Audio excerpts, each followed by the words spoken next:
It's not the heaviest of lifting, but if you're retired and/or a housewife, you're in demand as extra workplace muscle. A current 2-decade low in the jobless rate is good news for Japan, bad news for firms who can't get staff, especially if those firms can't afford to offer higher wages either. There's always been a big problem, and that is actually getting Mrs. Watanabe to go out and spend more money. Mrs. Watanabe has always been very good at saving, and so therefore what you've had is actually a country which hasn't had a high consumer strength to it.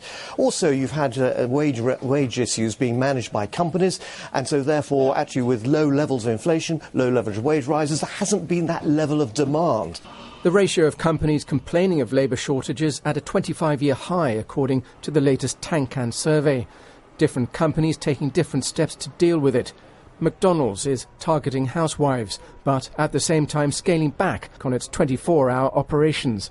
In fact, 4 out of 5 companies in another survey say they may also need to cut back on services. Others appear ready to defy Mrs. Watanabe after all.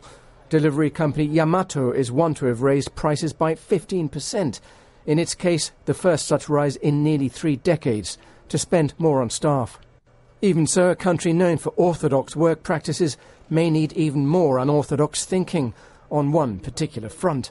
And something else which hasn't really happened in Japan, allowing more immigration. So people come in as foreigners working there on a longer scale, not just on a part-time basis. Then they'll find themselves with a workforce which is actually far more flexible. Until that happens, older workers aren't uncommon in an ageing demographic. Japan may need to call on more and more of them.